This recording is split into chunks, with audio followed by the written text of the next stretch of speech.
5 seconds. Now, coming back to the question of minorities, you will please find why this particular resolution has been so widely put in that it might include a religious minority as well, a linguistic minority as well, or an economic minority, as some honorable members rightly pointed out. Now, sir, a question arises whether there ought to be any such protection in so far as a particular type of minority is concerned. I shall deal with the question of minorities at some length, but you will please find, sir, what the honorable mover wants is that there ought to be a permanent minorities commission. It ought to be endowed with statutory powers. Therefore, sir, an attempt is being made for the first time by my honorable friend for driving a wedge between a community and a community. So far as the Constitution is concerned, as my honorable friend rightly pointed out, whenever the question of minorities arises, we have to be extremely careful. The Constitution is a very sacred document which has embodied all the different aspects of the common question of India's nationality. India is one in spite of different types of languages and religions, but in the midst of all these diversities, we have to develop a common nationality. Therefore, whenever we consider the question of the development of the nation and the interest of the nation, you cannot afford to think in terms either of religion or of language. It is true, sir, that there are different religions. It is also true that there are different languages.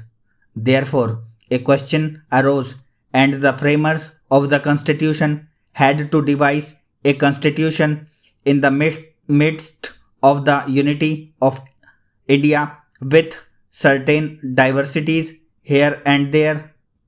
For that purpose, what they did was they devised a common nationality for the whole of India, and in so far as religious minorities were concerned, they were given certain rights.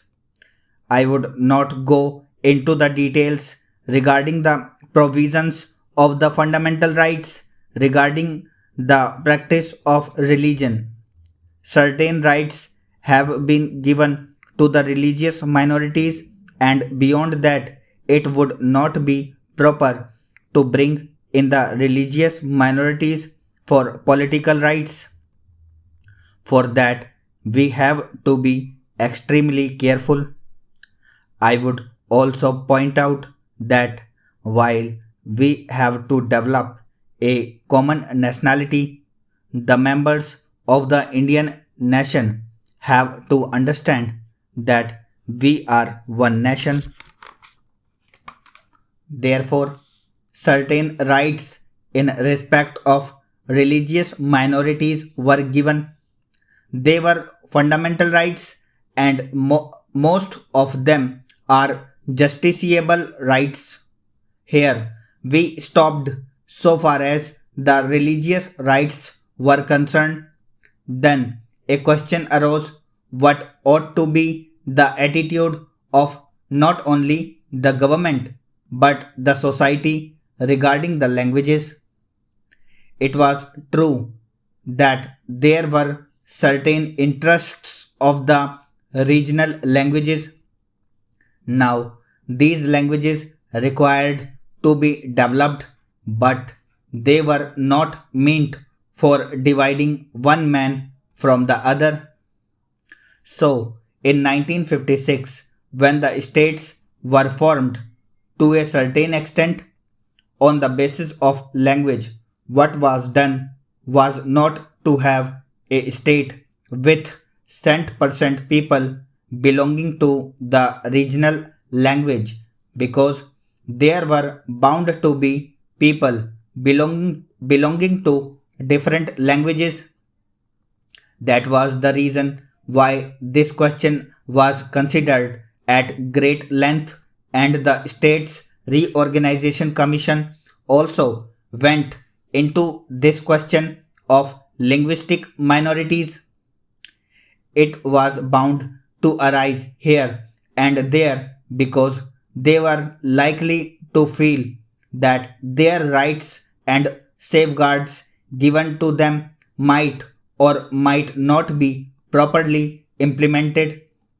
So, this question was considered first by the States Reorganization Commission, and they dealt with the question whether we should have a permanent minorities commission.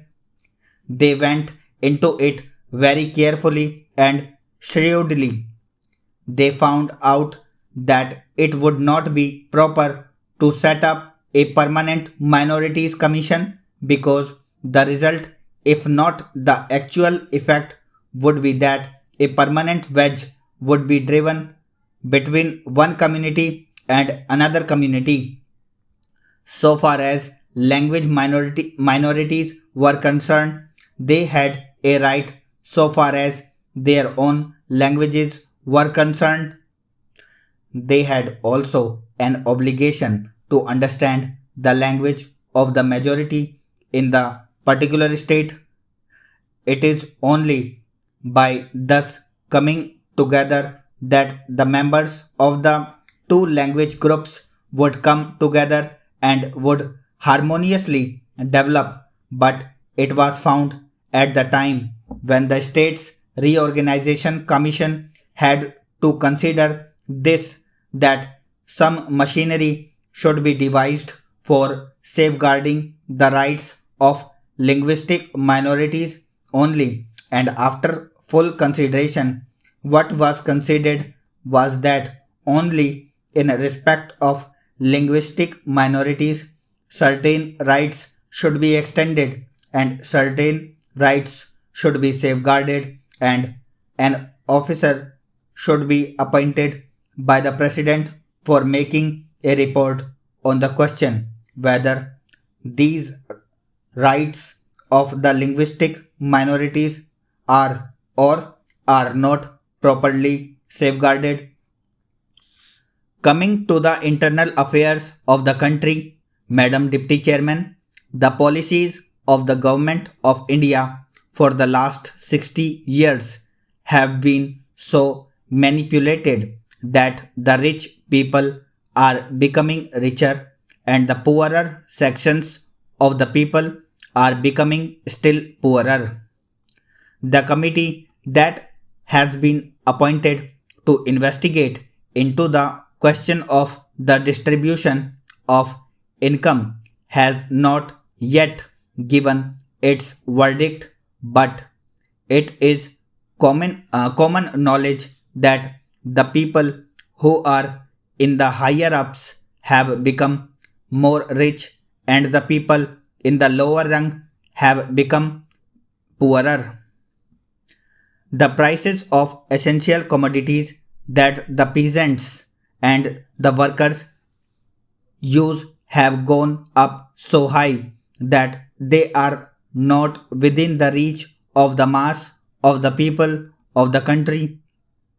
Government have not taken adequate steps to bring down the prices and to stabilize the prices as was recommended by the Food Grains Committee.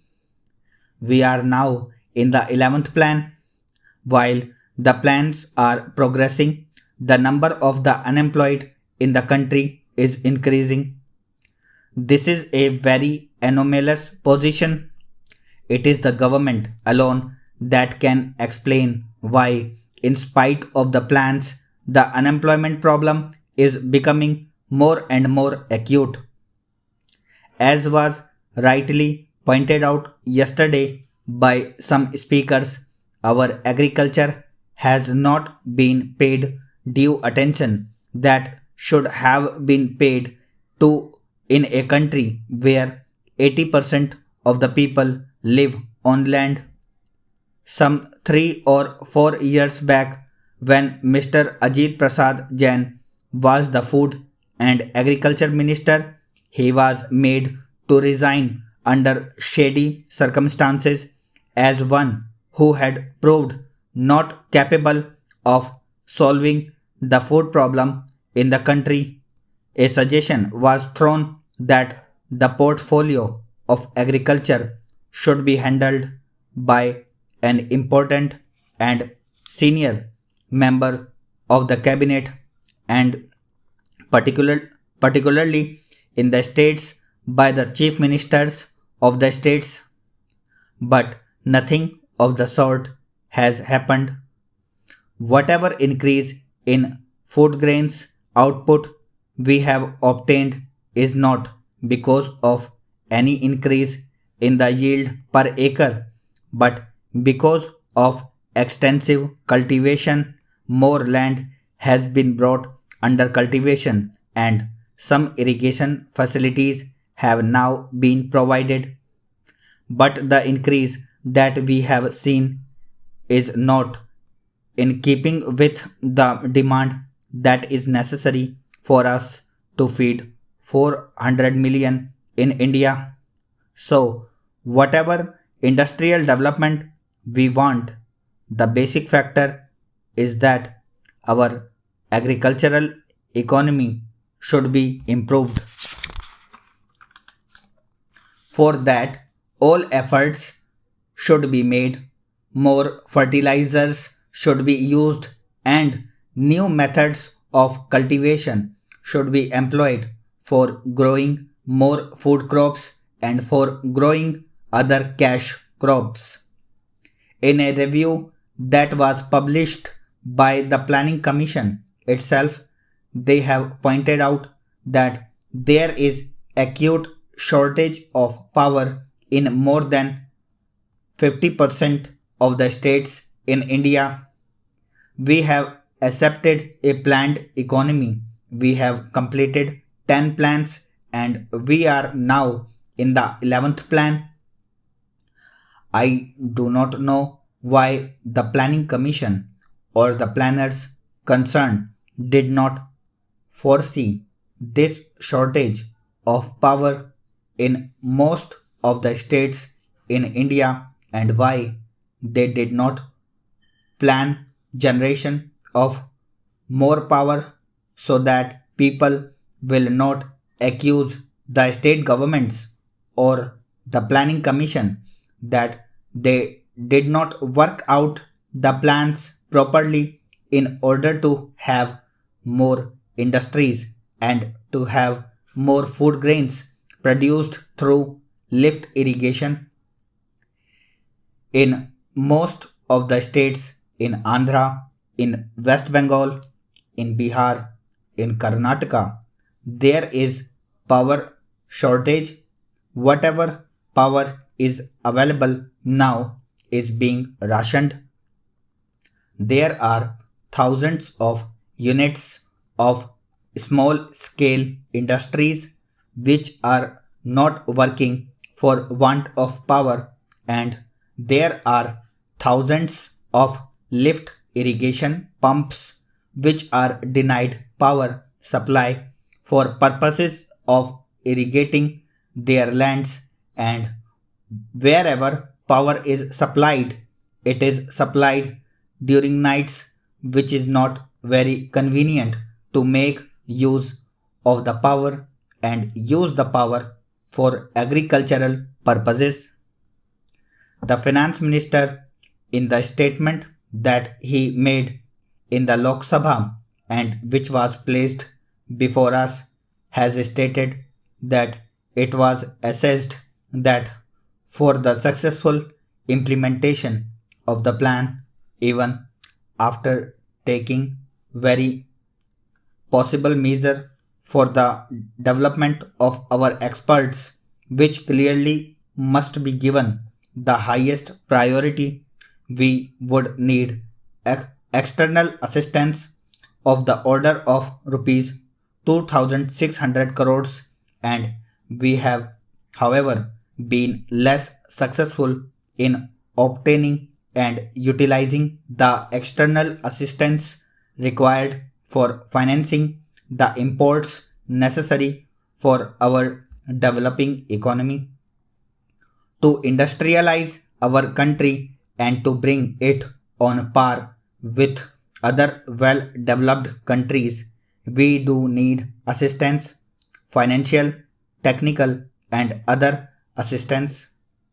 The finance minister was so hopeful that he was getting rupees 2600 crores of foreign aid from Aid India Club and other countries, but now he is not hopeful of getting that amount which is necessary to fulfill the targets in the third 5 year plan.